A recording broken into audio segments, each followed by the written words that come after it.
Hello student, कैसे हैं आप लोग। मैं प्रियंका आप सभी का सक्सेस मिशन में स्वागत करती हूँ। दोस्तों, बहुत सारे स्टूडेंट का ये था कि मैम सीटेट का जो बैच है आप लाइव क्लास लेकर आइए, ठीक है। रिकॉर्डेड क्लास में जो है मज़ा नहीं आता है उतना पढ़ाई करने में, ठीक है। तो आप लोगों का जो है ये प्रॉब्लम भी दूर हो गया है। मैं आप लोगों के लिए लाइव क्लास लेके आ रही हूँ, ठीक है। उसका कब से आपका स्टार्ट हो रहा है ये भी मैं आपको बताऊँगी। उससे पहले जो है इस बार का आपका जो सीटेट का रिजल्ट आ चुका है, और इस बार जितने भी पिछले सालों की अगर आपको तुलना की जाए तो इस बार जो है सीटेट का रिजल्ट काफ़ी खराब आया है। आप वो परसेंटाइल निकाल के देखेंगे तो फर्स्ट पेपर में 24% ही स्टूडेंट जो है क्वालिफाई हैं, और सेकेंड पेपर में जो है मात्र 8% स्टूडेंट ही क्वालिफाई करके रह गए हैं। तो ये लोग गलती क्या करते हैं, सोचते हैं कि हमारा जो है फॉर्म भर देंगे और एग्ज़ाम का डेट आ जाएगा तब पढ़ के एग्ज़ाम दे देंगे। मतलब 1 से 2 महीने में ये लोग सोचते हैं कि पढ़ के एग्ज़ाम दे दें, ठीक, और क्वालिफाई भी करें अच्छे मार्क्स से। तो भैया ऐसा कुछ नहीं होने वाला। आपको अगर अच्छा मार्क्स लाना है, एक बार में ही आप चाहते हैं कि फर्स्ट अटेम्प्ट में हमारा सीटेट क्लियर हो, तो उसके लिए आपको जो है क्लास पूरी करनी होगी। और जैसे कि मैं आप लोगों के लिए क्लास लेके आई हूँ, ठीक है। और ये जो है आपका क्लास जो है 2023 दिसंबर वाले सेशन के लिए है, ठीक है। और ये जो आपका क्लास स्टार्ट हो रहा है 3 अक्टूबर से स्टार्ट हो रहा है, और वो भी आपका लाइव क्लास, ठीक है। लाइव क्लास है ये। और ये बहुत सारे स्टूडेंट का रिक्वायरमेंट भी था कि लाइव क्लास लेके आइए, तो ये लाइव क्लास है आपका, जिसमें आपका 3 तारीख से स्टार्ट हो रही है। और सीडीपी का जो है आपका रहेगा टीटीएस में, ठीक है। सीडीपी का क्लास आपका टीटीएस में होगा, जो कि 7 बजे से आपका स्टार्ट होगा, शाम के 7 बजे से 8 बजे तक, ठीक है। उसके बाद जो मैथ्स का क्लास होगा ये अल्टरनेट है आपका MWF में, जो कि इसका भी टाइमिंग है आपका 7 PM से 8 PM तक, ठीक है। तो अब मेरा कहना है कि आप लोगों को टाइम वेस्ट नहीं करना है, अभी से आपको प्रिपरेशन में लगनी पड़ेगी, ठीक है। तो तभी आप अच्छा रिजल्ट भी कर पाएंगे, ठीक है। तो आज का जो है आप लोगों का बाल विकास का इंट्रोडक्शन क्लास है, ठीक है। इसमें आपको बाल विकास में कहीं भी अगर सीडीपी पूछा जाता है किसी भी एग्जाम में, तो मैं आप लोगों को ऐसे पढ़ाने वाली हूँ कि किसी भी एग्जाम में पूछा जाए तो आपको उतना मैं पढ़ा दूंगी कि आपका एक भी सवाल छूटेगा नहीं, ठीक है। तो इस लेवल से आप लोगों को पढ़ना है, मतलब मैं आपको बहुत ही डिटेल से पढ़ाने वाली हूँ, ठीक। तो आज का जो है आप लोगों का बाल विकास का आज पहला क्लास है, और पहला क्लास आप लोगों को बहुत अच्छे से आप लोगों को करना भी है। जैसे हमने पहला टॉपिक लिया है अध्याय, ठीक है। इसका नाम है विकास की अवधारणा एवं अधिगम के साथ उसका संबंध। अब देखिए बात आती है कि यहाँ जो है आपको सीटेट में जो है 30 मार्क्स का जो है सीडीपी पूछा जाता है। और ये जो 30 मार्क्स का सीडीपी पूछा जाता है तो उसके अकॉर्डिंग जो होती है सीटेट में आपका जो है चैप्टर फिक्स है कितना आपको पढ़ना है, और उसी से जो है सवाल भी आते हैं एग्जाम में। और सवाल जो है हर एक साल कुछ सवाल रिपीट भी होते हैं, ठीक। कहने का मतलब जो है यहाँ आपको एकेडमिक प्रिपरेशन है, तो एकेडमिक प्रिपरेशन में चीज़ें बहुत ज़्यादा नहीं बदलती है, थ्योरी वही होती है, लेकिन सवाल पूछने का तरीका चेंज हो जाता है। जैसे इस बार हुआ है सेकेंड पेपर में सवाल पूछने का तरीका बहुत चेंज था, ठीक। तो डीपली आप लोगों को पढ़ना है, सभी है, क्योंकि आप पहला चैप्टर का नाम ही देखेंगे, बहुत सारे यूट्यूबर हैं तो आपको सीधा कहेगा बाल विकास पढ़ा रहे हैं बस हो गया, लेकिन यहाँ चैप्टर का नाम आप देखिए, विकास की अवधारणा और अधिगम के साथ उसका संबंध है, ठीक है। मतलब विकास की अवधारणाएं क्या क्या है ये भी हमें पढ़नी है, और उसका जो है हम लोग सीखते हैं तो उसके साथ उसका क्या संबंध है, मतलब आपके रियल लाइफ में भी क्या उसका योगदान है इस चैप्टर का, वो भी हमें पढ़ना है, ठीक है।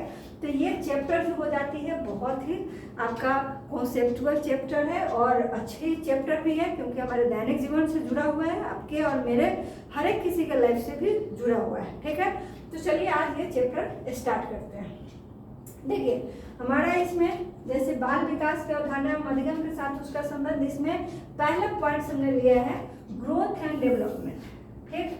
अब हम लोग जानेंगे कि इसमें ग्रोथ और डेवलपमेंट क्या होता है। ग्रोथ के बारे में जानेंगे, फिर डेवलपमेंट के बारे में जानेंगे इंडिविजुअल, फिर उसके बारे में क्या डिफरेंसेस है दोनों में ये भी हम लोग जानेंगे, ठीक है। तो चलिए ग्रोथ क्या होता है, तो देखिए ग्रोथ जो होता है बढ़ना या फैलना होता है। अब देखिए बढ़ना और फैलने का कहने का मतलब, जैसे हम बड़े होते हैं, हाइट बढ़ती है, मोटाई बढ़ती है, तो ये सभी क्या है ग्रोथ में आता है। और सिर्फ ऐसे ये नहीं है कि मनुष्य के साथ ही ऐसा होता है। ग्रोथ जो है आपके जितने भी दुनिया में चीज़ें मतलब जो भी जीव है, जीव जंतु है जिसमें प्राण है, तो प्राण है तो उसमें जो है वो ग्रोथ होता है, ठीक है। चाहे वो कीड़ा मकोड़ा ही क्यों ना हो, एक मच्छर ही क्यों ना हो, मच्छर में भी ग्रोथ होता है, ठीक है।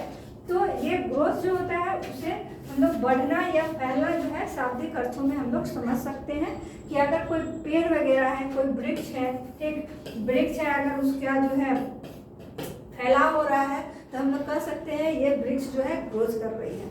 जैसे ये बच्चा है, अभी शिशु है, जन्म लिया है तुरंत, अब इसका जो है ग्रोथ स्टेप बाय स्टेप हो रहा है। देखिए पहले इतना छोटा था, अब ये ऐसा हो गया, फिर आपको कुछ समय बाद ऐसा दिखेगा, कुछ समय बाद ऐसा दिखेगा, कुछ समय बाद ऐसा दिखेगा। अब बाद के पिक्चरें आपको नहीं दिख रही है, कहने का मतलब ग्रोथ आपका बढ़ता गया और एक समय तक ग्रोथ जो है रुक गया। अब मान लिया कि इसका जो भी हाइट रहा होगा यहाँ पे आके उसका रुक गया, तब इसी चीज़ों के बारे में हम लोग जानेंगे कि आखिर ग्रोथ में हमें क्या क्या चीज़ें जाननी है, ठीक है। जैसे यहाँ पे आपका है, अतः मनुष्य के आंतरिक एवं बाह्य अंगों का बढ़ना ही क्या है, वृद्धि है। वृद्धि कहने का मतलब जैसे वृद्धि आंतरिक भी होती है और बाह्य भी होती है, दोनों भी होती है, ठीक। तो बाह्य होती है कि बाह्य अंग अगर हमारा बढ़ रहा है, हमारी हाइट वगैरह बढ़ रही है तो हम देख रहे हैं, विजिबल है, तो ये बाह्य हो गया। आंतरिक हो गया कि जैसे हमारा माइंड का भी ग्रोथ होता है और भी आंतरिक जो है अंगे है उसका डेवलपमेंट होता है, ठीक है, मतलब ग्रोथ होती है, तो उसे भी हम लोग रखते हैं। अब किसको डेवलपमेंट बोलेंगे, किसको ग्रोथ बोलेंगे, ये सभी हम लोग पॉइंट आगे भी उसमें डिस्कस करने वाले हैं, ठीक है। चलिए, तो यहाँ पे जैसे कि हमारा ये पहला पॉइंट है कि वृद्धि का स्वरूप बाह्य होता है। तो वृद्धि का स्वरूप बाह्य इसलिए होता है कि भाई आप किसी भी बच्चे को अगर आप उसको छोटे से बड़े होते अगर देख रहे हैं तो वो क्या है, आप देख रहे हैं बाह्य रूप हुआ उसका, तो वो बाह्य होता है, ठीक है।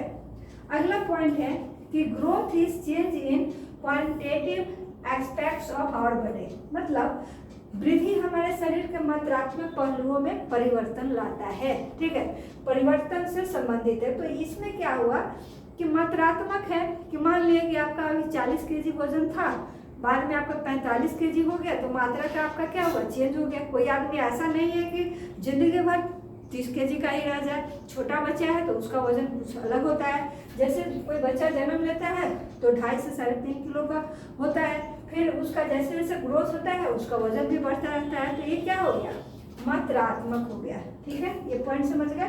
देखिए कहीं भी दिक्कत हो कोई भी पॉइंट्स में तो आप कमेंट्स करके भी जो है पूछ सकते हैं। और ये चैप्टर जो है आप लोगों के लिए बहुत ही इम्पोर्टेंट है, क्योंकि एग्जाम में जो है आपको ये चैप्टर से सवाल पूछे ही पूछे जाते हैं, ठीक है। चलिए, वृद्धि का हम मापन कर सकते हैं। जब ये मात्रात्मक है तो सीधी सी बात है कि हम उसे क्या करते हैं, मेजर कर सकते हैं कि आप 50 केजी के हैं कि आपका हाइट जो है इतना फुट बड़ा है, ठीक है। तो ये सब जैसे किसको मापते हैं, तो ऊंचाई को मापते हैं। जैसे कि हमारा हाइट जो है 5 फीट 5 इंच का है तो हमने अपना हाइट मापा हुआ है। आकार में भी हम लोग ये मेजर करते हैं, लंबाई हो गया, ऊंचाई हो गया, चौड़ाई हो गया, वजन हो गया, तो वजन भी हम लोग उसमें क्या करते हैं, मेजर करते हैं। अगला पॉइंट है कि वृद्धि कुछ समय के बाद रुक जाती है, जैसे लंबाई और चौड़ाई, ठीक है। अब जैसे यहाँ देख लीजिए, ये बच्चा जो है ग्रोथ कर रहा था और एक टाइम के बाद जो है ग्रोथ उसका बंद हो गया। अब जैसे हम अब आपका या हमारा अगर देखा जाए तो एक छोटे बच्चे से लेकर के ग्रोथ हो गया। अब जैसे हमारा हाइट क्या है, 5 फीट 5 इंच है, तो अब इससे ज़्यादा जो है अब हाइट नहीं बढ़ने वाली, क्योंकि हमारा जो ग्रोथ होना था वो हो चुका है, ठीक है। अब अगर ग्रोथ नहीं रुकता एक टाइम पीरियड के बाद, तो सपोज कीजिए हमारे पास तो आसमान भी छोटा पड़ जाता है, इतने लंबे हो जाते हैं, ठीक है। तो ये ऐसा नहीं है, ठीक है। तो जो ग्रोथ है वो आपका एक टाइम के बाद क्या हो जाता है, रुक जाता है, ठीक है। और ये सभी पॉइंट ध्यान में रखने हैं, क्योंकि आपको जो है एग्जाम में जब सवाल आता है तो 4 ऑप्शन दिए जाते हैं, कहा जाता है कि वृद्धि है, डैश है, और आपको उन चारों में से जो है आपको ऑप्शन देने होते हैं। तो वो सब कैसे कैसे सवाल आते हैं, मैं जब भी जितनी भी चैप्टर पढ़ाऊंगी उस सभी का जो है क्वेश्चन भी लेके आऊंगी, ठीक है। तो क्वेश्चन में भी आपको अच्छे से पता चलेगा। अब देखिए नेक्स्ट पॉइंट है आपका कि वृद्धि क्रम के अनुसार नहीं चलती। जैसे हमारा भार कभी बढ़ जाता है, कभी मोटापा बढ़ गया, कभी कम गया, तो कभी लंबाई और कभी ऊंचाई इत्यादि भी, ठीक है। तो ये क्या है, एक क्रम से जो है नहीं चलता है कि आपका हाइट भी बढ़ रहा है, मोटापा भी बढ़ रहा है, ये एक क्रम से नहीं चलता है, ठीक है। चलिए नेक्स्ट हमारा पॉइंट है कि वृद्धि एक जीवन पर्यंत में चलने वाली प्रक्रिया नहीं है, ठीक है। अब देखिए इसमें, अब ये ग्रोथ कर रहा था, ग्रोथ कर रहा है, यहाँ पे आके इसका ग्रोथ रुक गया, मतलब जो भी हाइट थी वहाँ रुक गई। अब कहने का मतलब इससे आगे ज्यादा जो है उसका हाइट नहीं होगा, तो ये रुक गया कि नहीं, जीवन भर तो नहीं चला, ठीक है। तो वृद्धि जो है आपका जीवन पर्यंत में चलने वाली प्रक्रिया नहीं होती है, ठीक है। यह परिपक्वता तक ही चलती है, मतलब एक टाइम पीरियड के बाद वो रुक जाएगी, मैच्योरिटी तक ही वो चलती है, ठीक है। चलिए अगला पॉइंट है हमारा कि वृद्धि होने से विकास भी हो सकता है और नहीं भी। आप जैसे यहाँ पे देखिए, वृद्धि होने से विकास भी हो सकता है और नहीं भी। कहने का मतलब है कि किसी का शरीर भारी भरकम हो गया, दिखने में तो बहुत अच्छा है, हैंडसम है, आँख नाक कान बहुत अच्छा है, पूरा कश्मीर के जैसा गोरा गोरा दिख रहा है, लेकिन क्या इसका गारंटी है कि उसके अंदर विकास भी हुआ है या नहीं, ठीक है। तो ये मैटर मायने रखता है। तो ये कोई ज़रूरी नहीं है कि जो आदमी बाहरी जिस तरीके से दिख रहा है उसका आंतरिक भी जो है डेवलपमेंट हुआ है, ठीक है। तो ये कोई ज़रूरी नहीं है। बहुतों के साथ ऐसा है कि दिखने में जैसा भी हो, लेकिन अंदर से बहुत ही नॉलेजेबल आदमी निकल जाता है, बहुत अच्छे से बात करता है, उसमें ग्रोथ हुआ, डेवलपमेंट हुआ रहता है, ठीक है। तो ग्रोथ के साथ साथ डेवलपमेंट हो भी सकती है और नहीं भी हो सकती है। और ऐसे में जो है जनरली जो अब नॉर्मल बच्चे होते हैं उसका क्या होता है कि ग्रोथ तो हो जाता है, लेकिन माइंड होता है छोटे बच्चे की ही जैसा, ठीक है। तो वो अब नॉर्मल में ज़्यादा आते हैं, ठीक। चलिए जैसे कोई आदमी का लंबाई बढ़ता है तो उसकी वृद्धि तो होता है, पर जरूरी नहीं कि उसका क्रियात्मक विकास भी बढ़े, ठीक है। तो जैसे अब नॉर्मल बच्चे इसमें आते हैं, ठीक है। चलिए अब ये तो था ग्रोथ का बात, ठीक, वृद्धि का। अब है आपका डेवलपमेंट। तो डेवलपमेंट के बारे में अब हम लोग जानेंगे, डेवलपमेंट को अच्छे से समझ लेंगे, उसके बाद उसके डिफरेंसेस मिल जाएंगे, ठीक है। तो चलिए विकास जो है जीवन पर्यंत में चलने वाली एक निरंतर प्रक्रिया है। कहने का मतलब विकास कभी आदमी का रुकता ही नहीं है। डेवलपमेंट क्या है, हमेशा चलने वाली प्रक्रिया होती है। वो अगर आप सीधी सीधी बातों में अगर कहा जाए एक लाइन में समझने के लिए, तो विकास जो है माँ के गर्भ से शुरू होती है और कब्र तक वो चलता रहता है, ठीक है।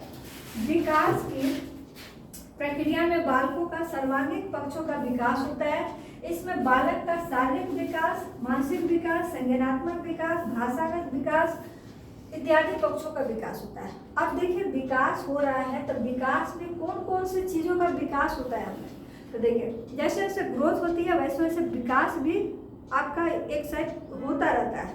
जैसे आप में भाषागत विकास भी होगा, भाषा वगैरह सीखेंगे, बात वगैरह करना, एक दूसरे से कम्युनिकेट करना सीखेंगे। फिर आप सोशल भी हो जाएंगे, ठीक है। तो सोशल आप जैसे सोसाइटी में आप किसी से बातचीत कर रहे हैं, आपको सोशल वहाँ से मिलेगा। फिर आप में नैतिकता विकास होगा। फिर आपका जो है शारीरिक विकास तो हो ही रहा है, सामाजिक भी होगा, संज्ञानात्मक कॉग्निटिव डेवलपमेंट भी आपका उसमें सभी होगा, ठीक है। जैसे कि ये सभी क्या है, अब सोशल है तो यहाँ से, फिर आप यहाँ से भी आप सीख सकते हैं सोशल, ठीक है। मतलब जैसे जैसे माहौल में आप जाएंगे वैसे वैसे चीज़ें अडॉप्ट करेंगे, आप सीखते जाएंगे, तो वो क्या होगा, आप सीख सकते हैं। विकास जीवन पर्यंत क्या है, चलता रहता है। मतलब देखिए माँ के गर्भ में इस तरीके से उसका जो है ग्रोथ को भी यहाँ रिप्रेजेंट कर रहा है और विकास का भी, ठीक है। और ये कहाँ तक चलता है, ये आपके कब्र तक चलता है। मतलब माँ के गर्भ से लेकर ये कब्र तक जो है विकास चलता रहता है, जीवन पर्यंत चलता है। जब तक आदमी अलाइव है, जिंदा है, चलता रहता है विकास, ठीक है। चलिए नेक्स्ट पॉइंट है इसमें, विकास का स्वरूप आंतरिक एवं बाह्य दोनों होता है, ठीक है। तो जैसे मस्तिष्क है तो मस्तिष्क क्या होगा, आंतरिक हो गया। अब किसी का मस्तिष्क में तो घुस के कोई नहीं देखता है कि उसका इतना डेवलपमेंट हुआ है, ठीक है, तो वो क्या हुआ, आंतरिक विकास हुआ यहाँ पे। और भाषागत विकास क्या है, जैसे किसी से हम लोग कम्युनिकेट कर रहे हैं, बातचीत कर रहे हैं, तो ये बाह्य विकास है, आप देख रहे हैं, उससे बात कर रहे हैं, हर एक चीजें, ठीक है, तो ये आपका बाह्य विकास है, ठीक है। चलिए नेक्स्ट पॉइंट है कि विकास जटिल और व्यापक प्रक्रिया है, ठीक है। विकास क्या होता है, तो जटिल होता है और व्यापक स्तर पे उसका जो है विकास होता है। विकास परिणात्मक और गुणात्मक क्या होता है, दोनों होता है, क्वालिटेटिव और क्वांटिटेटिव। तो यहाँ से भी जो है पॉइंट सीटेट में जो है आपका पूछा जाता है बहुत बार कि परिणात्मक है या गुणात्मक है, तो ये दोनों होता है, ठीक है, और आंतरिक और बाह्य दोनों होती है, जटिल और व्यापक होती है। तो ये सभी पॉइंट्स बहुत ही वीआई पॉइंट्स है जो कि आपके एग्जाम्स में पूछे जाते हैं, ठीक है। चलिए नेक्स्ट है पॉइंट हमारा, विकास बहुआयामी होता है, अर्थात कुछ क्षेत्रों में यह बहुत तीव्र गति से वृद्धि को दर्शाता है, जबकि कुछ क्षेत्रों में धीमी गति से जो है ये दर्शाता है। अब देखिए विकास के बारे में आपको बोला जाए तो ये क्या है, मल्टी डायमेंशनल है, एक क्षेत्र में विकास नहीं है, ठीक है, हर एक क्षेत्र में है। जैसा कि मैंने पहले ही कहा, विकास जो है आपका भाषागत भी होता है, सामाजिक भी होता है, आपका संज्ञानात्मक भी होता है, नैतिक विकास भी होता है, सब होता है, ठीक है। तो इसलिए ये क्या है, मल्टी डायमेंशनल है, ठीक। चलिए विकास का हम सीधे सीधे मापन नहीं कर सकते, डायरेक्टली उसमें हम लोग मेजर नहीं करते हैं। हम सामाजिक विकास, नैतिक विकास का मापन नहीं कर सकते, हम सिर्फ मानसिक विकास का मापन कर सकते हैं।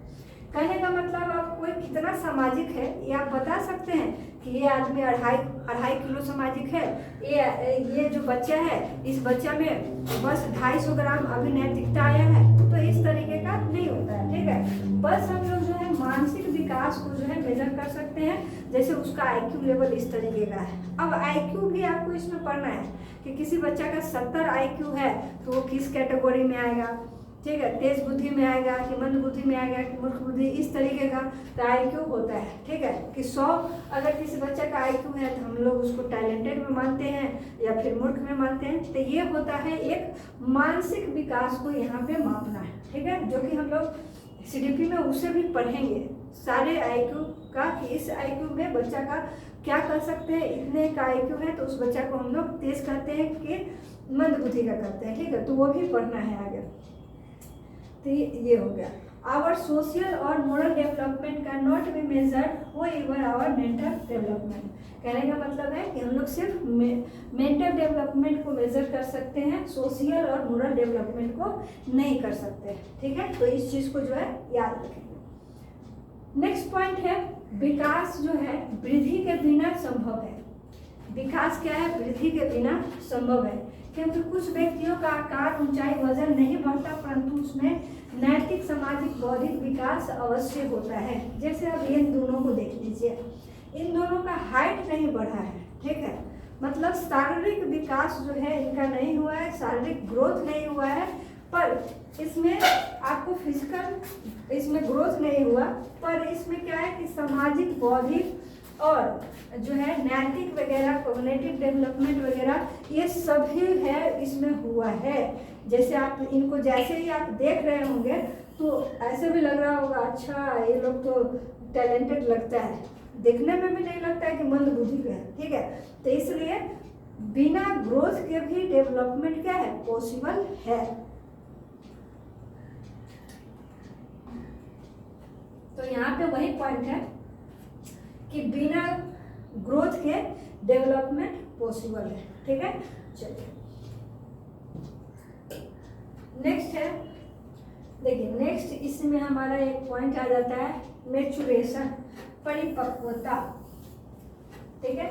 अब डेवलपमेंट हम लोग समझ चुके हैं, ग्रोथ समझ चुके हैं, ठीक। अब हम समझ रहे हैं क्या, परिपक्वता। देखिए जितने भी टॉपिक हैं उन सभी को आप अच्छे से सुनेंगे, क्योंकि आपको सीटेट के लिए अगर आपको चाहते हैं कि आपका रिजल्ट है 30 में 30 मार्क्स आए, तो उसके लिए आपको सारे लेक्चर को अटेंड करना होगा, अच्छे से उस चीज़ों को समझना होगा। क्योंकि देखिए जितनी भी पढ़ाई होती है और ज़्यादातर आपको ये जो CDP है आपके दिनचर्या से जुड़ा हुआ होता है, ठीक है। और दूसरी बात कि आपके लाइफ में कोई ऐसा पहलू नहीं है जिसमें ये सभी पढ़ाई लिखाई नहीं है, ठीक है। इसीलिए सब कोई सब चीज़ जानते हैं, लेकिन उसको यहाँ पे पढ़ के हम लोग उसको डिफाइन करते हैं, ठीक। अब यहाँ क्या है, मैच्योरेशन, परिपक्वता। अब है कि अलेक्जेंडर के अनुसार जो है परिपक्वता आंतरिक रूप से परिवर्तन की क्या है, प्रक्रिया है। क्योंकि परिपक्वता को जो है बाहर से कोई ये नहीं कर सकता, आंतरिक होता है वो, ठीक है। तो आंतरिक परिपक्वता प्राणी का विकास होता है, मतलब आंतरिक विकास आप उसको कर सकते हैं, ठीक है।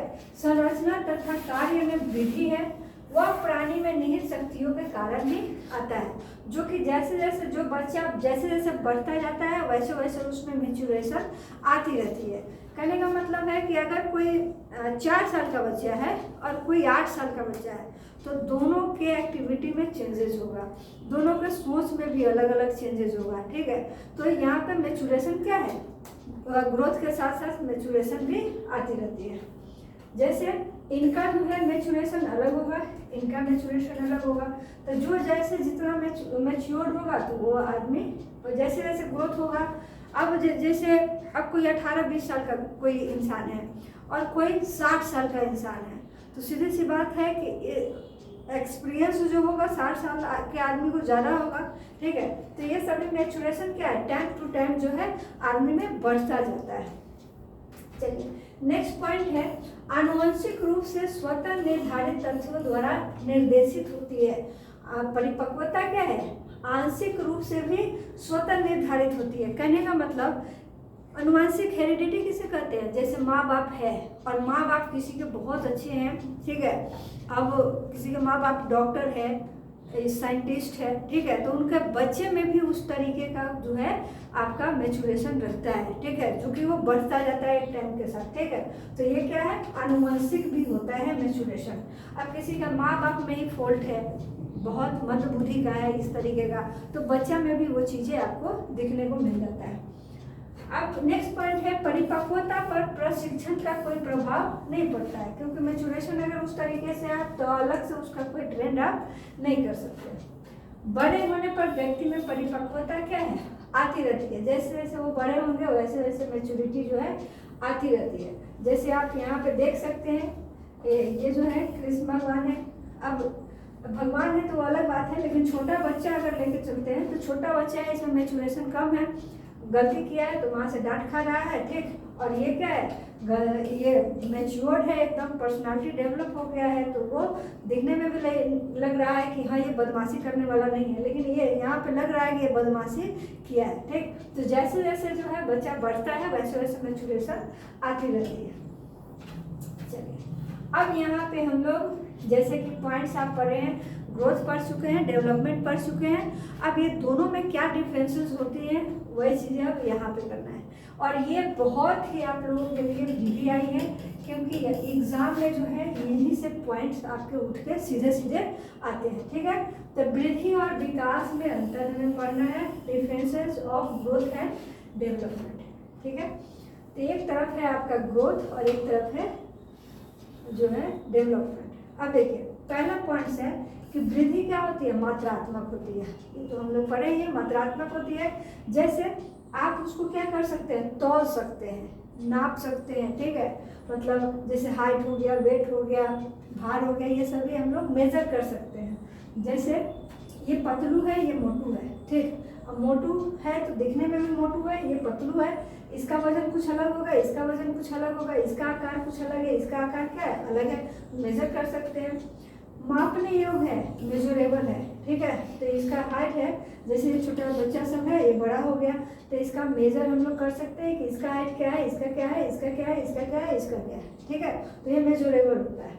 जबकि अगर यहाँ डेवलपमेंट की बात करें तो डेवलपमेंट क्या है, विकास प्रकृति में मात्रात्मक और गुणात्मक दोनों होती है, ठीक है। क्वालिटेटिव और क्वांटिटेटिव दोनों होती है, ठीक। और ये मापने योग्य नहीं होता है, ये क्या है, एसेसेबल होता है, आकलन करने योग्य होता है। जैसे आप कोई बच्चे को पढ़ा रहे हैं, ठीक है, तो आप अपने बच्चों का जो रिपोर्ट आता है तो उससे ग्रोथ को नहीं दर्शाया जाता है, वो क्या दर्शाया जाता है, डेवलपमेंट को दर्शाया जाता है कि आपका बच्चा जो है इस क्लास में जो है ऐसे पढ़ रहा था, इसका इतना परसेंटाइल था, अब इस क्लास में उसका परसेंटाइल बढ़ गया है या फिर घट गया है। तो वो क्या कर सकते हैं, आकलन हम लोग करते हैं, जिसको हम लोग किसी भी ग्राफ के थ्रू जो है आप उसको दिखा सकते हैं, रिप्रेजेंट कर सकते हैं, ठीक है। चलिए, तो अब है अगला पॉइंट कि वृद्धि केवल जीवन के एक हिस्से तक चलता है, ठीक है, मतलब एक टाइम पीरियड के बाद जो है वृद्धि रुक जाती है, लेकिन विकास कभी न खत्म होने वाली प्रक्रिया है जो मृत्यु तक चलता है। आदमी जब तक जिंदा है तब तक उसमें विकास होता रहेगा, ठीक है। तो ये पॉइंट। नेक्स्ट है आपका वृद्धि एक बाह्य प्रक्रिया है, मतलब वो चीजें हमें बाहर दिख जाता है, और विकास क्या है, आंतरिक प्रक्रिया है, ठीक है। चलिए, वृद्धि में संरचनात्मक परिवर्तन शामिल होता है, ठीक है, संरचनात्मक जैसे स्ट्रक्चरल ये सब हो गया। जब विकास में संरचनात्मक और कार्यात्मक दोनों शामिल होता है, इसमें कार्यात्मक परिवर्तन भी आप देख सकते हैं, संरचनात्मक जो आप काम करते हैं, एक्टिविटी करते हैं, किसी तरीके का क्रिएशन करते हैं, ये सभी चीजें उसमें देखने को मिलता है, ठीक है। चलिए, मानव विकास के विभिन्न पक्ष। अब यहाँ आ गया हमारा नेक्स्ट पॉइंट, उसमें मानव विकास के विभिन्न पक्ष क्या है इसमें। तो देखिए, यहाँ विकास, अब विकास क्या होता है, बहुआयामी होता है, मल्टी डायमेंशनल होता है, जो कि हम लोग पहले ही पढ़े थे, और मल्टी डायरेक्शन में होता है, मतलब एक ही दिशा में विकास नहीं होता है कि कोई इंसान जो है, अगर जैसे फसल कोई उगाता है कोई किसान, तो क्या एक ही फसल हमेशा उगाता है, नहीं, तरह तरह के फसल उगाता है। तो कहने का मतलब है मल्टी डायमेंशनल और मल्टी डायरेक्शन, हर एक दिशा में विकास होता है। जैसे सामाजिक विकास हो गया, भाषागत विकास हो गया, संज्ञानात्मक विकास हो गया आपका, ठीक है, नैतिक विकास हो गया, उसी तरह से सभी चीज़ों में विकास इंसान का होता है, ठीक है। अब इसके निम्नलिखित पक्ष है, कौन कौन है, तो उसको अब डिटेल में पढ़ेंगे। तो यहाँ शारीरिक विकास दिया है, फिजिकल डेवलपमेंट, और फिजिकल डेवलपमेंट में क्या क्या आता है, तो चलिए इनको देखते हैं। देखिए, ये जो पॉइंट्स है ये VVI है, ये जो है हमें लगता है हर एक साल जो है इससे सवाल आता है, हर एक साल, इस बार भी आपका आया है। ये है गत्यात्मक विकास, मोटर डेवलपमेंट, ठीक है, मोटर डेवलपमेंट। शारीरिक विकास के अंतर्गत ही गत्यात्मक विकास आता है, ठीक है, और हड्डियों, मांसपेशियों और उन पर नियंत्रण से संबंधित है। तो गत्यात्मक विकास होता है, जैसे आप कोई एक्टिविटी कर रहे हैं, फिजिकल कोई वर्क कर रहे हैं, तो वो सभी आपका मोटर डेवलपमेंट में है, और उसमें गत्यात्मक विकास आपका आता है, ठीक है। और गत्यात्मक विकास में बालकों के खेलने, कूदने, चलने, भोजन करने आदि विषयों को शामिल किया गया है। मतलब आप कोई भी एक्शन कर रहे हैं, कुछ भी कर रहे हैं एक्टिविटी, तो वो सभी के सभी आपको किस में है, आपका मोटर स्किल में है, ठीक। लेकिन मोटर स्किल को भी हम लोग यहाँ पे दो अलग अलग भागों में बांटते हैं। तो पहला जो होता है आपका मोटर डेवलपमेंट, तो फाइन मोटर स्किल होता है, और दूसरा जो होता है आपका ग्रॉस मोटर स्किल होता है, ठीक है। अब समझेंगे कि फाइन मोटर स्किल क्या है और ग्रॉस मोटर स्किल क्या है। तो देखिए, फाइन मोटर स्किल जो होता है सूक्ष्म गत्यात्मक कौशल हम लोग इसे बोलते हैं।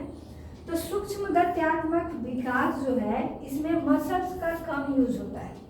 मसल्स का कम यूज होने का मतलब है कि आपके शरीर की छोटी मांसपेशियां वहाँ पे काम करती है, ठीक है।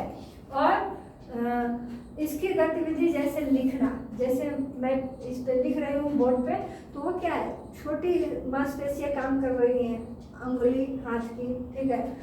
ड्राइंग करना, ठीक है, रोटी बनाना, ये सभी क्या है, छोटा छोटा वर्क है, छोटी मांसपेशियां काम कर रही है, आदि में मदद करना। जैसे यहाँ पे ये बच्चा राइटिंग कर रहा है, तो इसमें क्या हाथ की मांसपेशियां काम कर रही है, और ये कटिंग कर रहा है कैंची से, तो यहाँ पर भी क्या है, छोटी मांसपेशियां काम कर रहा है।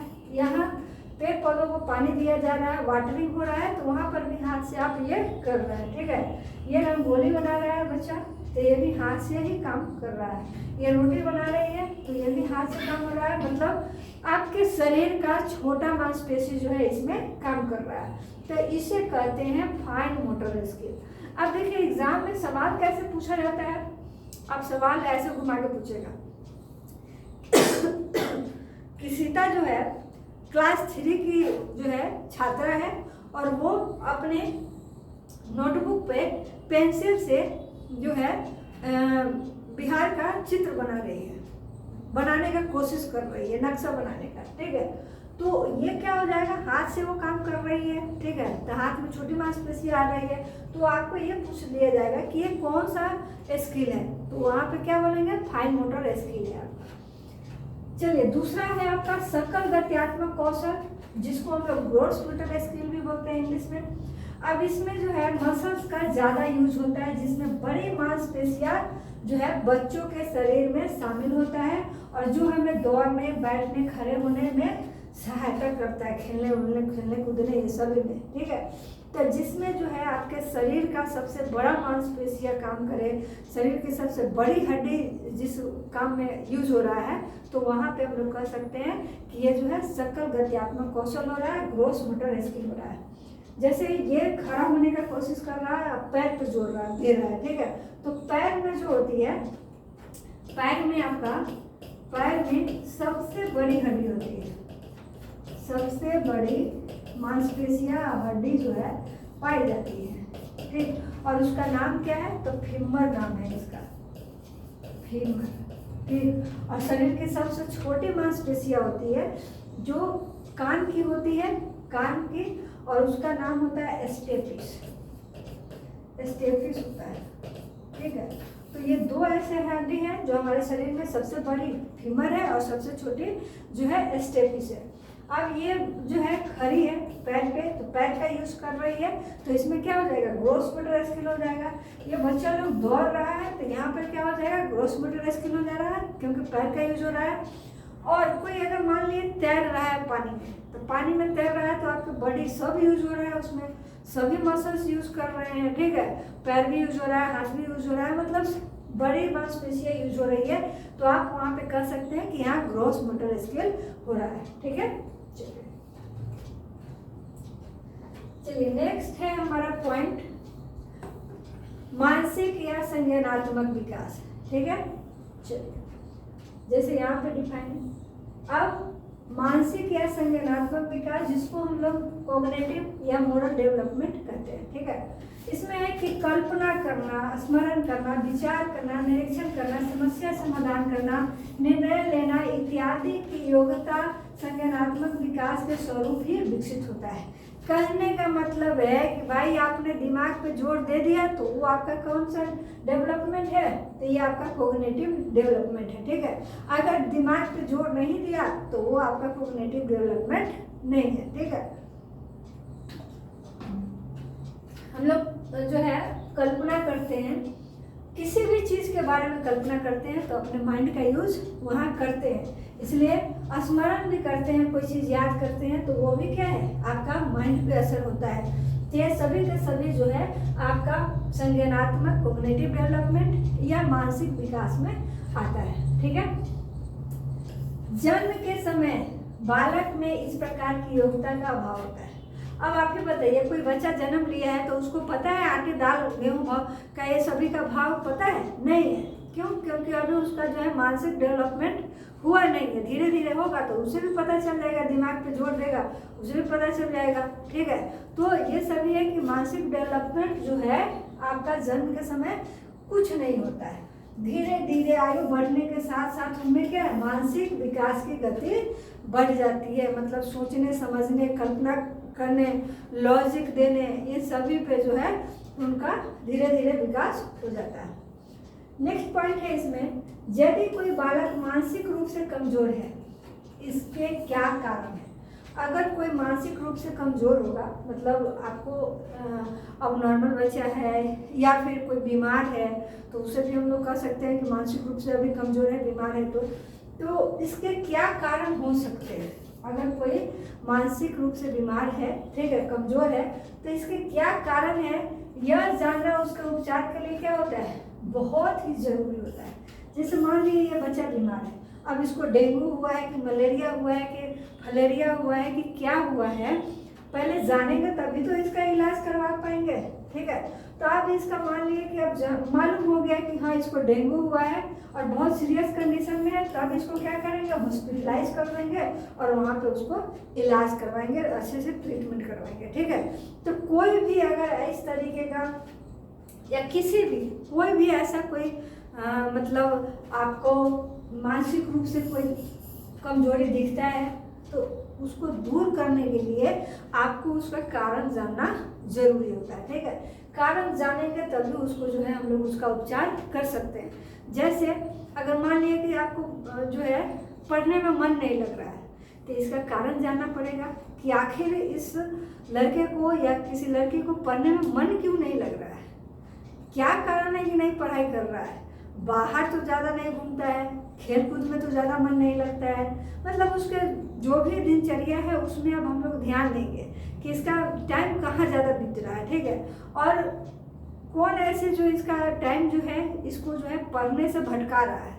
अब जो चीज़ें इसको पढ़ने से भटकाएगा उसे हम लोग क्या करेंगे, उसको उसके दिनचर्या में से काट के हटाएंगे कि भाई यहाँ पे ये एक्टिविटी नहीं करने जाना है क्योंकि इसके वजह से तुम पढ़ाई नहीं करते हो। ठीक, तो कहने का मतलब है कि कारण पता होगा तभी उसका हम लोग क्योर कर सकते हैं। ठीक है, नेक्स्ट है पॉइंट कि इस तरह के बच्चों को ध्यान रखकर पाठ्य पुस्तक तैयार करने में सहायता मिलती है, क्योंकि अगर मेंटल रूप से अगर किसी तरह से कमजोर है तो वैसे बच्चों को ही ध्यान में रखे कि किस तरीके का उसका कैरिकुलम होगा तो उसे समझ में आएगा, उसे ध्यान रख के पाठ्य पुस्तक तैयार करना चाहिए। ठीक है, और तैयार करने में उसकी सहायता भी हमें मिलती है। सामाजिक विकास, सोशल डेवलपमेंट है।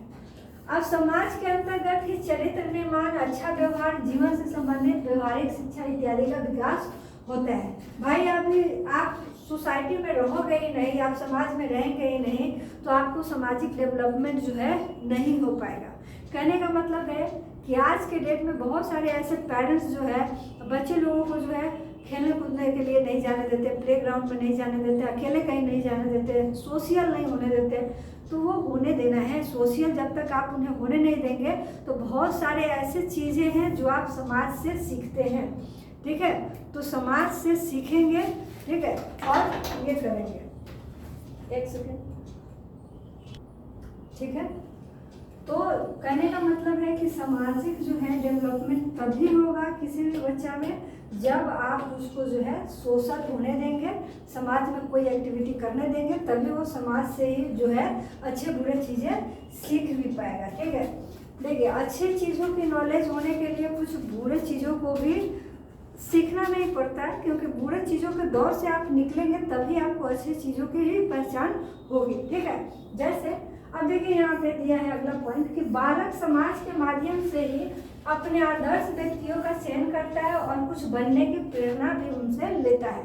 जैसे आपके सोसाइटी में कोई लता मंगेशकर है, एपीजे अब्दुल कलाम है, सचिन तेंदुलकर है, अमिताभ बच्चन है, तो आप बच्चा यहीं से जो है किसी से प्रभावित होता है कि हमें भी जो है, जैसे सिंपल सा एक वर्ड है, अगर आपके सोसाइटी में, आपके गांव में, आस पड़ोस में या आपके घर में कोई दरोगा है या IAS ऑफिसर है या कोई जज है, कलेक्टर है, तो आप में भी उस तरीके का कुछ बनने का चाह होता है। ठीक है, तो बच्चा जो है अपने सोसाइटी से ही है कि वहाँ पे एक आइडियल चुनता है अपने लिए और उन्हीं के नक्शे कदम पे चल के जो है वो मुकाम हासिल करना चाहता है। ठीक है, जैसे किसी को लता मंगेशकर बनना है तो उन्हीं से प्रभावित होकर के उनके नक्शे कदम पे चलना शुरू करता है। किसी को एपीजे अब्दुल कलाम बनना है, वैज्ञानिक बनना है, ठीक है, तो उस तरीके से उनका एक्टिविटी हो जाता है बच्चे से ही। ठीक है, तो सोशल होना भी बहुत जरूरी है।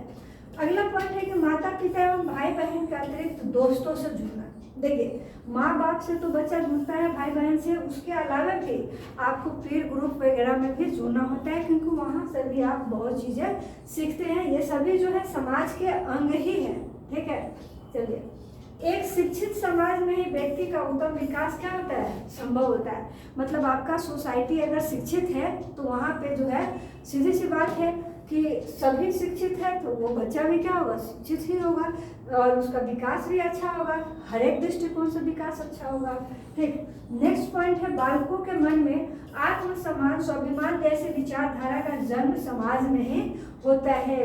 आत्मसम्मान जैसी बातों भी आपका क्या होता है, समाज से ही सीखता है। अरे उसका जो है सीटेट क्वालिफाई हो गया, वो टीचर बन गया है, तो हम भी जो है टीचर बन के दिखाएंगे। आत्मसम्मान वाली बात आ जाती है, उससे निकल गया तो मेरे से क्यों नहीं निकलेगा।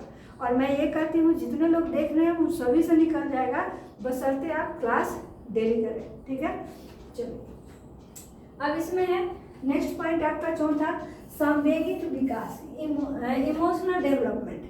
भाई सब में इस तरीके का इमोशनल डेवलपमेंट होता है। नाटक करने में तो हम लोग वैसे भी पास है, ठीक है, स्टूडेंट लोग, बच्चा लोग तो वैसे भी नाटक बाज होता है। ठीक है, जैसे यहाँ है भय, क्रोध, घृणा, आश्चर्य, स्नेह, खुशी, ये सभी को क्या कहते हैं हम लोग, मतलब संवेग कहते हैं, ये इमोशन कहते हैं। इमोशन है कि अगर कहीं पर डर गए तो उसे भय जैसा माहौल आ गया, वो भी आप अपना इमोशन आप दर्शा रहे हैं। रोने लगे तो इमोशन दर्शा रहे हैं। ठीक है, ठंड लगता है, गर्मी लगता है, ये सभी उसमें भी इमोशन आता है। आश्चर्य हो गए, किसी से घृणा कर रहे हैं, खुशी हो रही है, तो ये सभी क्या है, इमोशन है। ठीक, अतः संवेग को भाव भी हम लोग कह सकते हैं। बालक में आयु बढ़ने के साथ साथ इन संवेगों का भी क्या होता है, विकास होता है। जैसे कोई बच्चा जन्म लिया, बाद में उसको भूख लगता है तो वो अपना बात कैसे करता है, रो करके, अपना इमोशन से ही अपना काम चला लेता है। ठीक है, और यहाँ पे क्या है, सभी बच्चे लोगों को, जैसे बहुत सारे ऐसे बच्चे हैं आईफोन चाहिए, आईफोन चाहिए तो ऐसे तो मिलने वाला नहीं है, इमोशन से, इमोशनली ब्लैकमेल कर सकते हैं कि इमोशनली पेरेंट्स को ब्लैकमेल करते हैं, रो धो के या कुछ भी करके आईफोन ठग लेते हैं माँ बाप से। ठीक, तो यहाँ आईफोन माँ बाप से नहीं लेना है, आप लोग प्रण कीजिए, सीटेट क्वालिफाई करेंगे, टीचर बनेंगे, ठीक है, और बाद में खुद कमा के जो है खुद खरीदेंगे।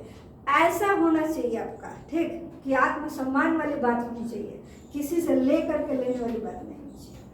चलिए नेक्स्ट पॉइंट है आपका, बालक का संवेगात्मक व्यवहार उसकी शारीरिक वृद्धि एवं विकास को ही नहीं बल्कि बौद्धिक, सामाजिक और नैतिक विकास को भी क्या करता है, प्रभावित करता है। मतलब आपका जो संवेगात्मक व्यवहार है वो आपको शारीरिक वृद्धि को भी प्रभावित करेगा, आपके बौद्धिक और सामाजिक और नैतिक सभी को प्रभावित करता है। ठीक है, चलिए नेक्स्ट है कि बालक के संवेगात्मक विकास पर पारिवारिक वातावरण भी बहुत प्रभाव डालता है।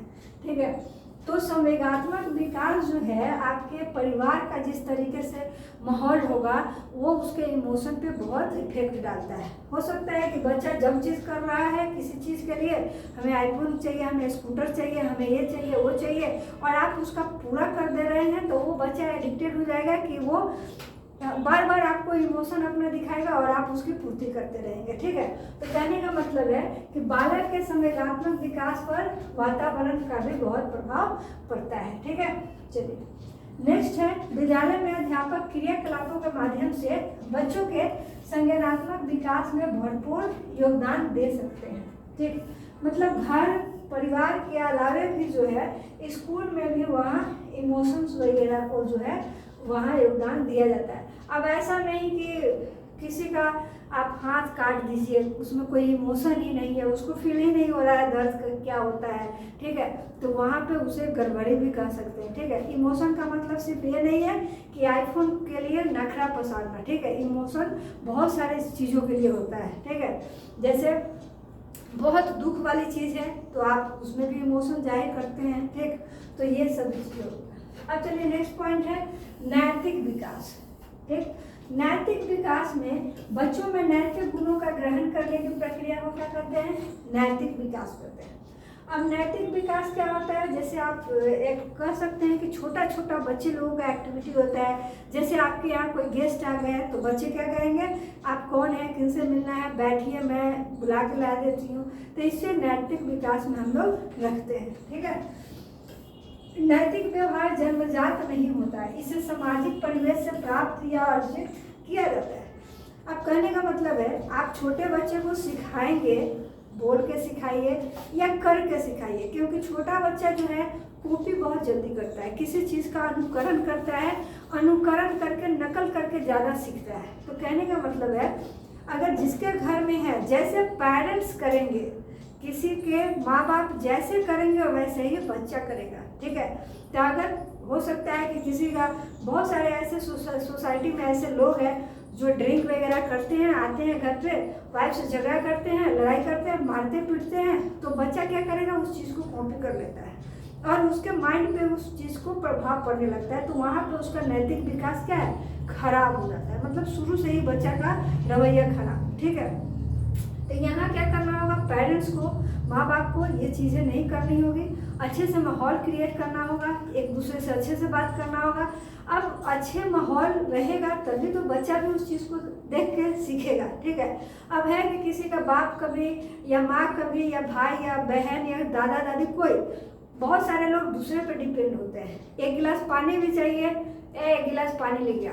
अब इस तरीके से जैसे जो बोलने वाला होगा तो बच्चा भी कहेगा एक गिलास पानी ले गया, तो वो भी इसी तरह से ऑर्डर देगा। तो कहने का मतलब है कि आप जिस तरीके से अपने घर का माहौल रखेंगे उसी तरह से आपके बच्चा का भी जो है नैतिक विकास होगा, ठीक है। तो ये जो है पूरा रियल लाइफ से जुड़ा हुआ चीज़ें हैं, इसलिए घर का माहौल स्मूथ रखिए, अच्छा रखिए व्यवहार, ताकि बच्चे का भी विकास जो है अच्छा हो, नैतिक विकास बढ़िया हो, ठीक है। चलिए नेक्स्ट पॉइंट है, सर्वप्रथम बालक का अनौपचारिक रूप से अपने आस पड़ोस तथा स्कूल में नैतिक विकास होता है। अब देखिए, नैतिक विकास के लिए किसी को टाई बेल्ट जूता मोजा बैच लगा के बैठ के सीखने की जरूरत नहीं है, ठीक। वहाँ पे किसी का बात मानना है कि भाई एक गिलास पानी दो, तो उसके लिए ऐसा नहीं है कि हम अभी रेडी नहीं है, टाई बेल्ट नहीं लगाए हैं। ये नैतिक विकास में आपको छोटे छोटे चीज़ें सीखने को मिलती है, पढ़ाई लिखाई की भी उसमें चीज़ें सीखने को मिलती है, व्यवहार भी सीखने को मिलती है, ठीक। तो अनैतिक रूप से अनौपचारिक होता है, ठीक है। अनौपचारिक का मतलब आप जहाँ है वहीं सीख सकते हैं, कोई ज़रूरी नहीं है कि आप स्कूल में सीख सकते हैं या फिर आप खेत खलिहान में नहीं सीख सकते हैं, कि घर में नहीं सीख सकते, ऐसा कुछ नहीं है। सीखने का मतलब ये नहीं होता है कि आप स्कूल कॉलेज नहीं जाएंगे तो सीखेंगे, आप अपने घर में नहीं सीख सकते, ऐसा कुछ नहीं होता। तो आपका जो है अनौपचारिक रूप से कहीं भी आस पड़ोस स्कूल हर एक जगह आप सीख सकते हैं, ठीक है। तो वही है कि ज्ञान अगर कहीं से भी मिले तो आदमी को ग्रहण कर लेना चाहिए, ठीक है। चलिए नेक्स्ट पॉइंट है, जब बालक का जन्म होता है तो वो ना तो नैतिक होता है और न ही अनैतिक होता है। बच्चा में उस समय तक कुछ अच्छे बुरे की उसको पहचान नहीं होती है, इसलिए ना ही वो नैतिक और ना ही अनैतिक होता है, ठीक है।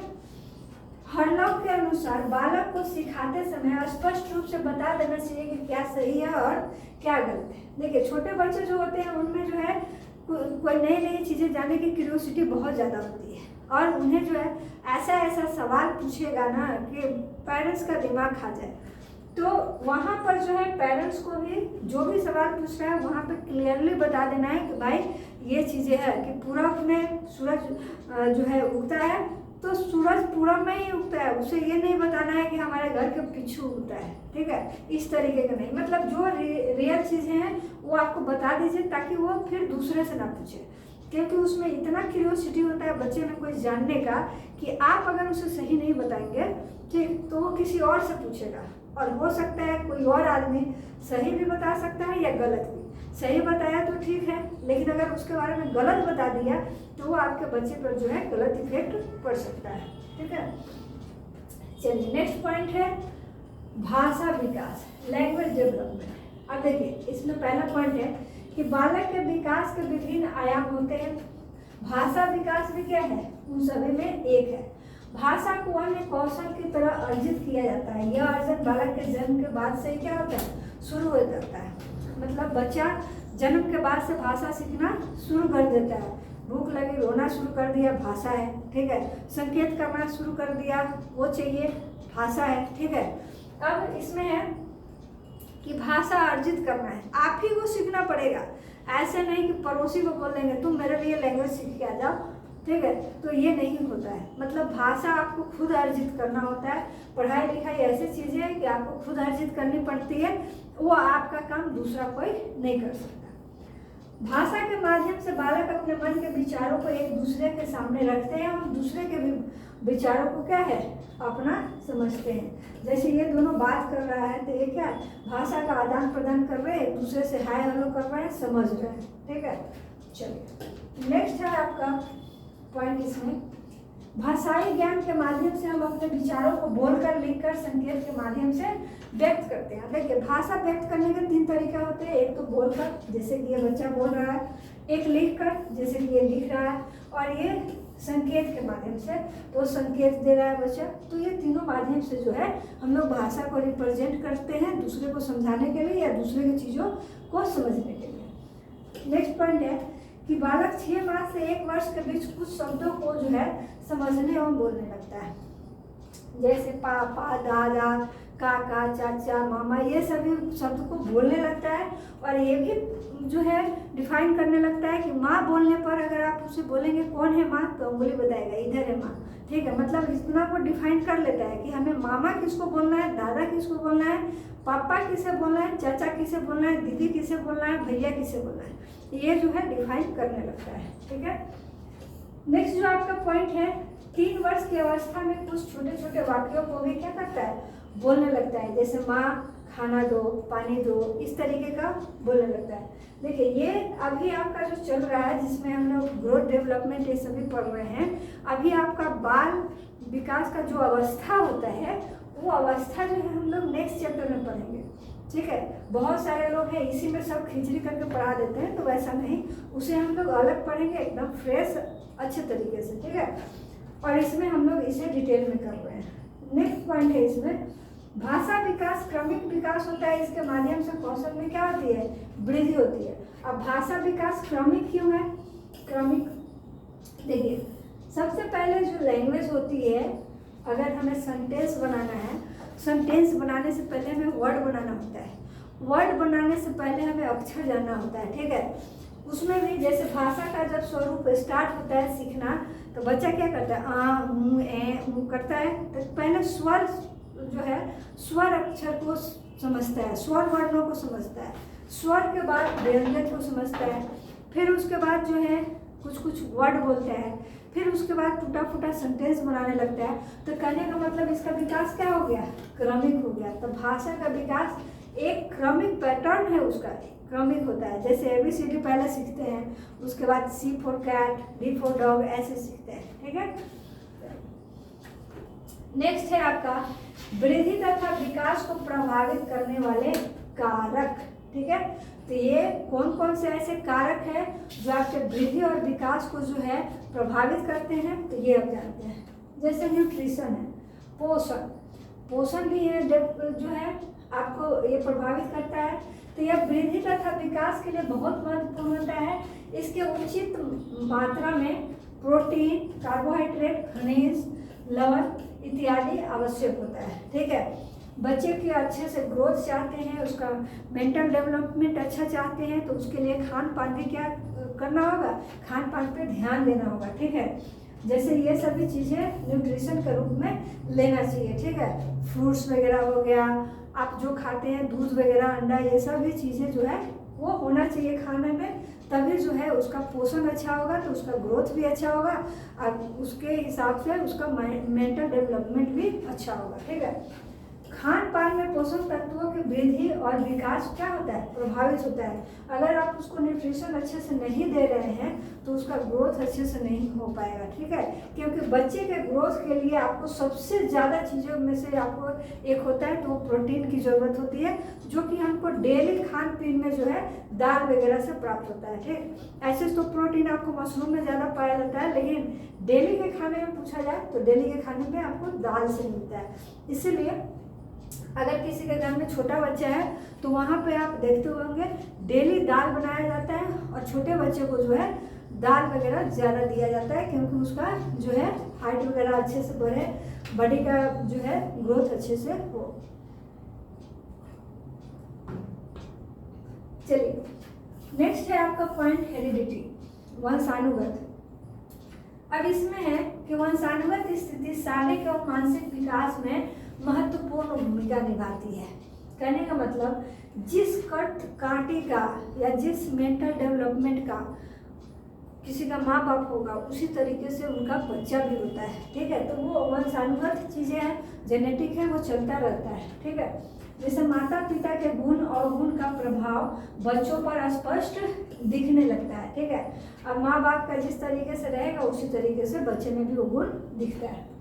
लिंग है, जेंडर, लड़के और लड़कियों के विकास में क्रम में क्या होती है, भिन्नता होती है। किसी अवस्था में लड़कियों की विकास में गति तो तीव्र होती है तो किसी अवस्था में लड़कों की।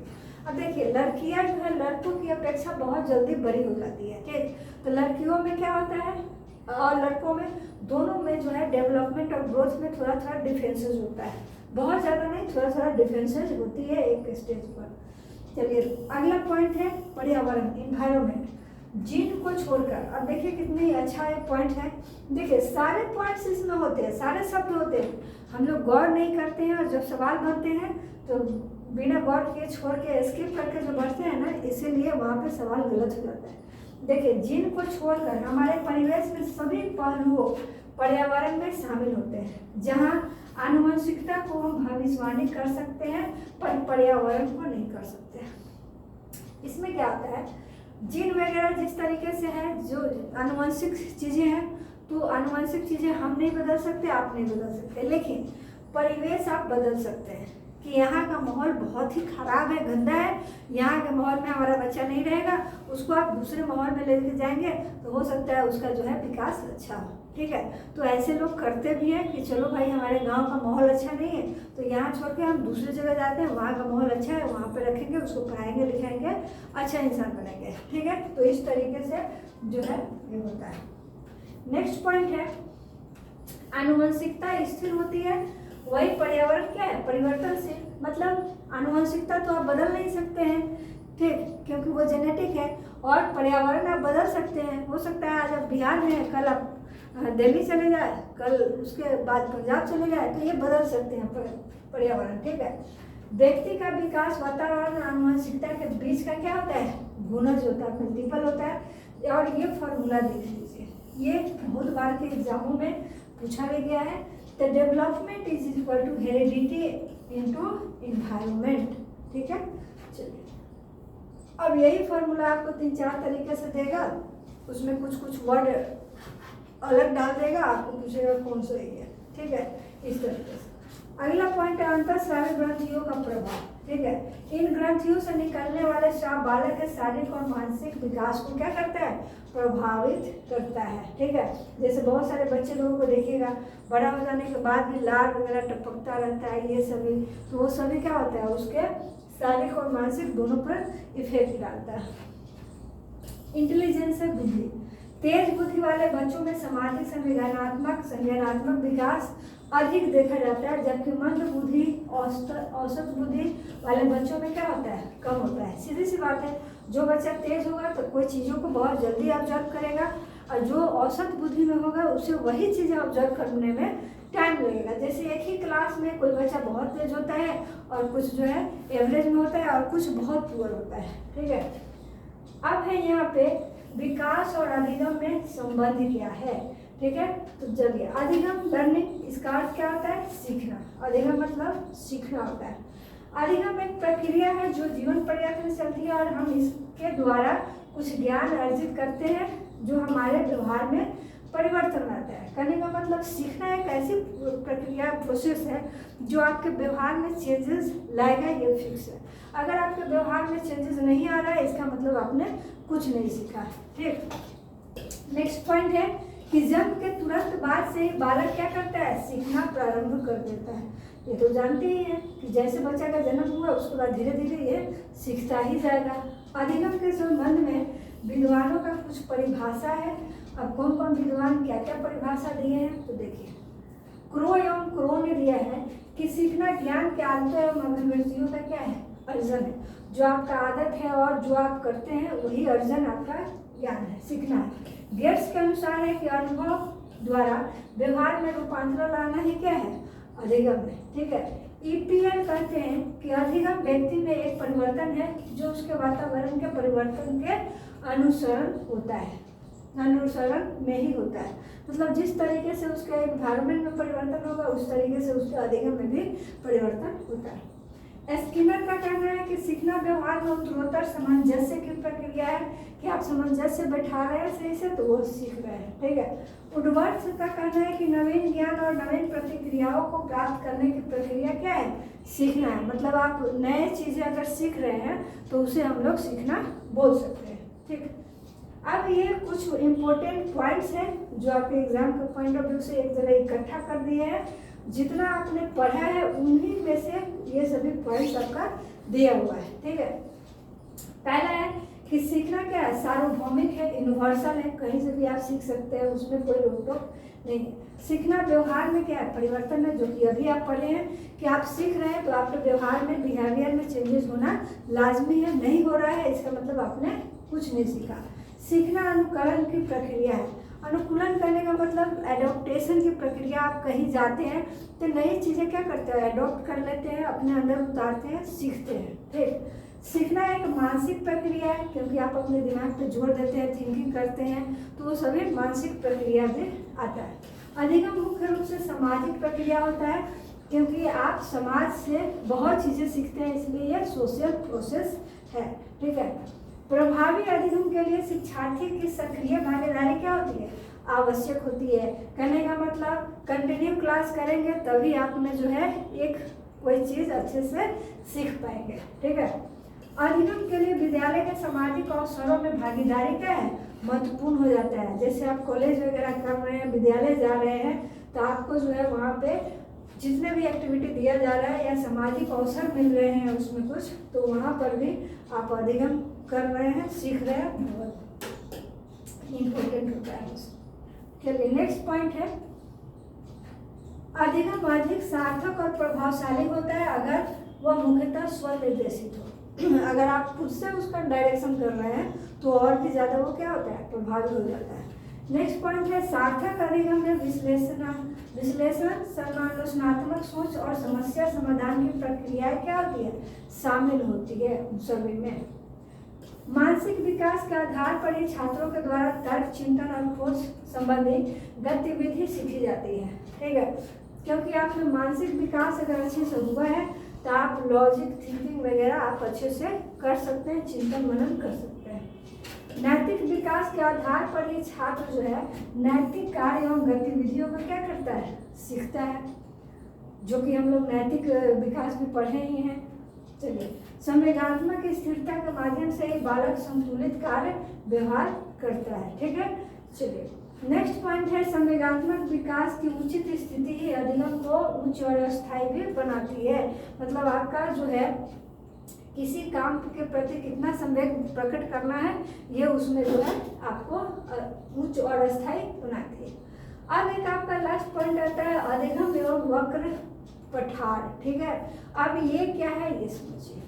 देखिए, यदि हम अपने सीखने की गति को ग्राफ पेपर पर अंकित करें तो वक्र रेखा बन जाएंगी, और इसी सीखने का वक्र या अधिगम हम लोग कहते हैं। मतलब आप जो भी कर रहे हैं, सीख रहे हैं, अगर उसको ग्राफ पे अगर दर्शा दिया जाए, अंकित कर दिया जाए, तो उसी को हम लोग अधिगम वक्र बोलते हैं, ठीक है। इसमें अधिगम की न्यूनता, अधिकता, शून्य स्थिति व्यक्त की जाती है। मतलब मैक्सिमम भी दर्शा सकते हैं, न्यूनतम भी दर्शा सकते हैं, अब कुछ भी नहीं है तो जीरो दर्शा सकते हैं। चार्ल्स स्किनर कहते हैं कि इनके अनुसार अधिगम का वक्र किसी दी हुई प्रतिक्रिया की उन्नति और अवनति को दर्शाता है, ठीक है। जो एक कागज पर क्या होता है, एक ब्यौरा दिया रहता है। अकॉर्डिंग टू अलेक्जेंडर, जब आंकड़ों को वर्गांकित कागज पर अंकित किया जाता है तो वह वक्र बन जाता है, ठीक है। अलेक्जेंडर कहते हैं कि अगर हम उसे कागज पर उतार दिए तो वो वहाँ पे वक्र बन जाता है, ठीक है। गेट्स का कहना है कि अधिगम वक्र सीखने की क्रिया से होने वाली गति और प्रगति को क्या करता है, व्यक्त करता है। मतलब वही है, गति और प्रगति दोनों चीज को उसमें हम लोग ये कर सकते हैं। रेमर्स और सहयोगी के अनुसार कहना है कि सीखने का वक्र जो है किसी दी हुई क्रिया के आंशिक रूप से सीखने की क्या है, पद्धति है। मतलब आपने कितना सीखा है, कितना सीखना शेष है, उसी का एक पद्धति है, ठीक। अब चलिए, अधिगम वक्र के प्रकार है। तो अधिगम वक्र के जो है आपके यहाँ पे 4 प्रकार होते हैं, जो कि पहला है सरल रेखीय वक्र। अब सरल रेखीय वक्र इस तरीके का वक्र होता है कि आप में इसमें जो है सीखने की प्रगति को लगातार बढ़ते हुए जो है व्यक्त किया जाता है। जैसे कि आप इसमें देख सकते हैं, ये लगातार जो है बढ़ ही रहा है, कहीं इधर उधर रुका नहीं। नेक्स्ट है आपका ऊर्ध्वाधर वक्र अथवा ऋणात्मक उन्नति सूचक वक्र। ठीक, इसमें होता है कि सीखने की गति शुरू में तेज और उत्तम बिंदु पर पहुंचने के बाद सीखने की गति क्या होती है, धीमी हो जाती है।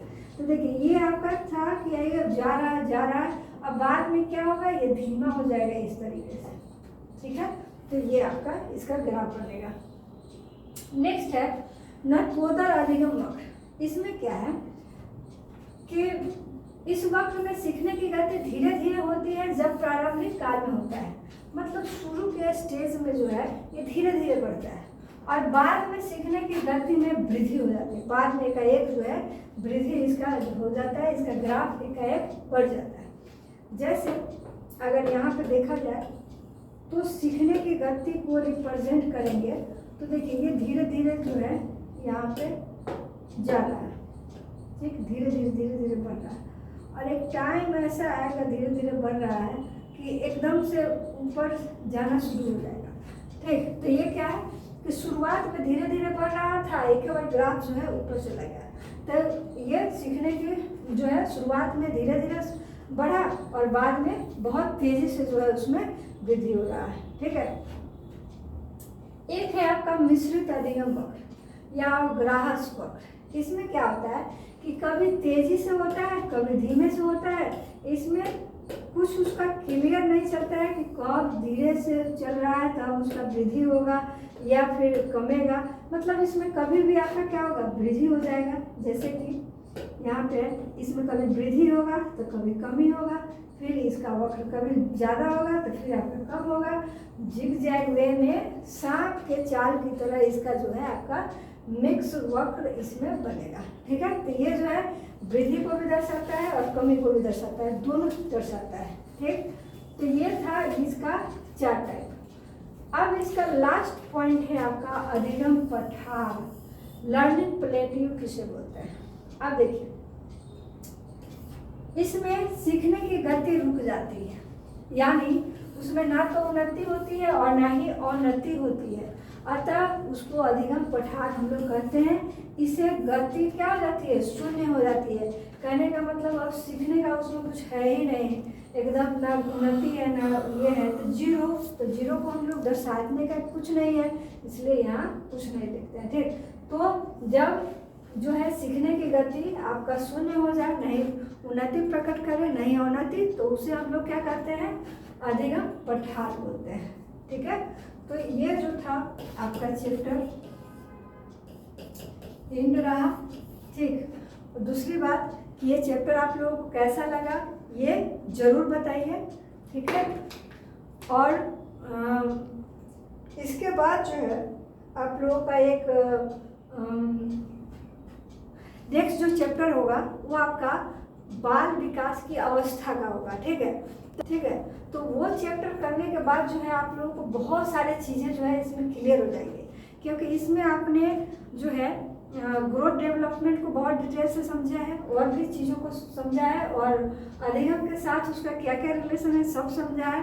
ठीक, और बाल विकास की अवस्था क्या है, शैशवावस्था क्या है, बाल्यावस्था क्या है, किशोरावस्था क्या है, ये सभी चीज़ें हम लोग उसमें पढ़ेंगे। ठीक है, तो दोनों जो है बहुत सारे लोग कंबाइन करके पढ़ाते हैं, लेकिन यहाँ पे हमने अलग अलग करके डिटेल से पढ़ाया है। ठीक, और उसके बाद जो है हम लोग फिर क्वेश्चन आंसर पे आएंगे, दोनों को कंबाइन करके क्वेश्चन आंसर कराएंगे, जो कि आपके लिए बहुत जो है उपयोगी है।